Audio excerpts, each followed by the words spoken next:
Judges chapter 9. Abimelech the son of Jerubbaal went to Shechem to his mother's brothers, and spoke with them and with all the family of the house of his mother's father, saying, Please speak in the ears of all the men of Shechem.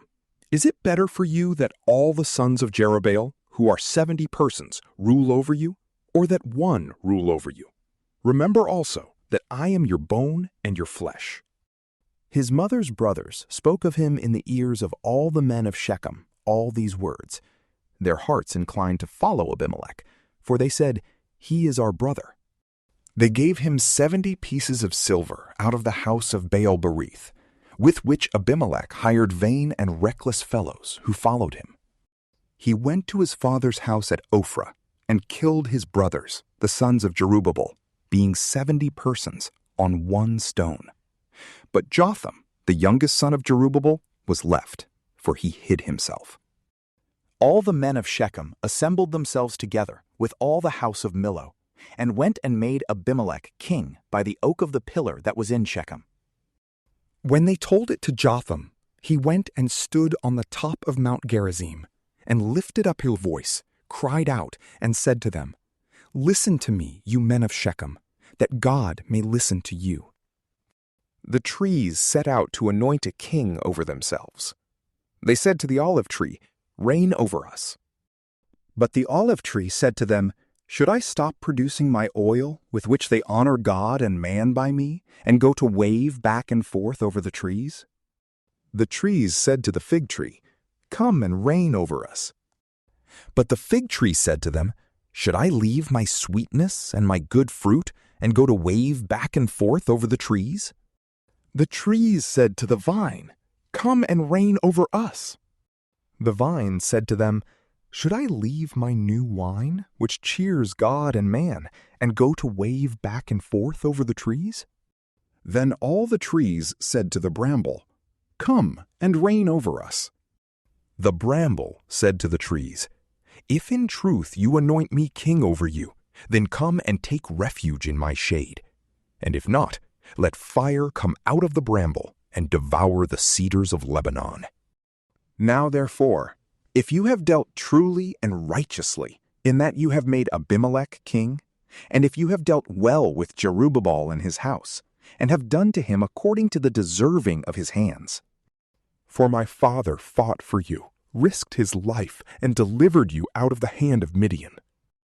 And you have risen up against my father's house today, and have slain his sons, 70 persons, on one stone, and have made Abimelech, the son of his female servant, king over the men of Shechem, because he is your brother.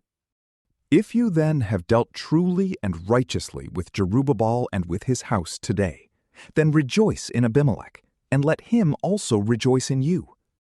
But if not, let fire come out from Abimelech, and devour the men of Shechem and the house of Millo.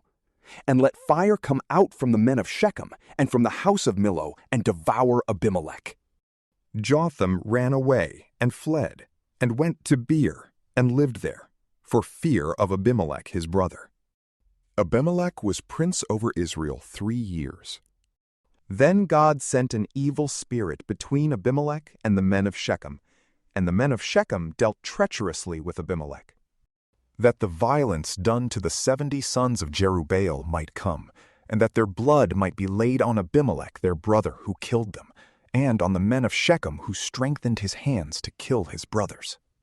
The men of Shechem set an ambush for him on the tops of the mountains, and they robbed all who came along that way by them, and Abimelech was told about it. Gaal the son of Ebed came with his brothers and went over to Shechem, and the men of Shechem put their trust in him. They went out into the field, harvested their vineyards, trod the grapes, celebrated, and went into the house of their God, and ate and drank, and cursed Abimelech. Gaal the son of Ebed said, Who is Abimelech, and who is Shechem, that we should serve him? Isn't he the son of Jerubbaal? Isn't Zebul his officer? Serve the men of Hamor, the father of Shechem, but why should we serve him? I wish that this people were under my hand. Then I would remove Abimelech. He said to Abimelech, Increase your army and come out. When Zebul, the ruler of the city, heard the words of Gaal, the son of Ebed, his anger burned.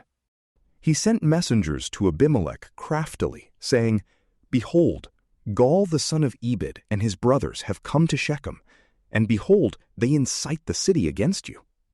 Now therefore, go up by night, you and the people who are with you, and lie in wait in the field.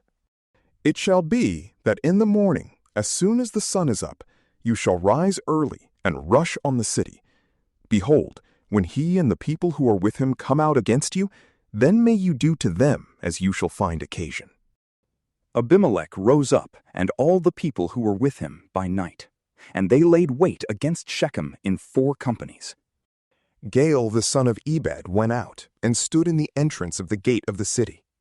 Abimelech rose up, and the people who were with him from the ambush. When Gaal saw the people, he said to Zebul, "Behold, people are coming down from the tops of the mountains." Zebul said to him, "You see the shadows of the mountains, as if they were men."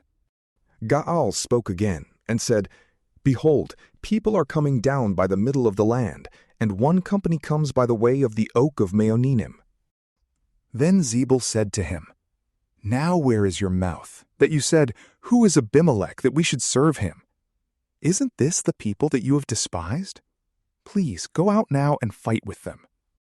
Gaal went out before the men of Shechem and fought with Abimelech. Abimelech chased him, and he fled before him, and many fell wounded, even to the entrance of the gate.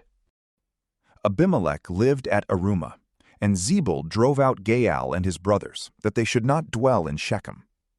On the next day, the people went out into the field, and they told Abimelech. He took the people and divided them into 3 companies, and laid wait in the field. And he looked, and behold, the people came out of the city. So he rose up against them and struck them. Abimelech and the companies that were with him rushed forward and stood in the entrance of the gate of the city. And the 2 companies rushed on all who were in the field and struck them.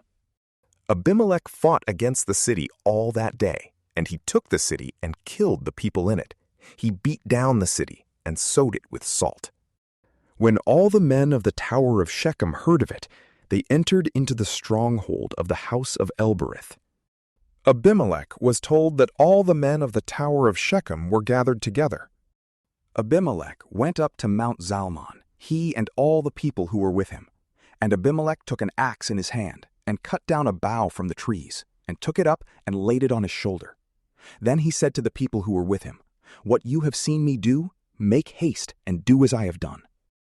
All the people likewise each cut down his bough, followed Abimelech, and put them at the base of the stronghold, and set the stronghold on fire over them, so that all the people of the tower of Shechem died also, about 1,000 men and women. Then Abimelech went to Thebez, and encamped against Thebez, and took it. But there was a strong tower within the city, and all the men and women of the city fled there, and shut themselves in, and went up to the roof of the tower. Abimelech came to the tower, and fought against it, and came near to the door of the tower to burn it with fire. A certain woman cast an upper millstone on Abimelech's head, and broke his skull. Then he called hastily to the young man, his armor-bearer, and said to him, "Draw your sword and kill me, that men not say of me, 'A woman killed him.'" His young man thrust him through, and he died. When the men of Israel saw that Abimelech was dead, they each departed to his place. Thus God repaid the wickedness of Abimelech, which he did to his father in killing his 70 brothers. And God repaid all the wickedness of the men of Shechem on their heads, and the curse of Jotham, the son of Jerubbaal, came on them. From PrayLamp, peace be with you.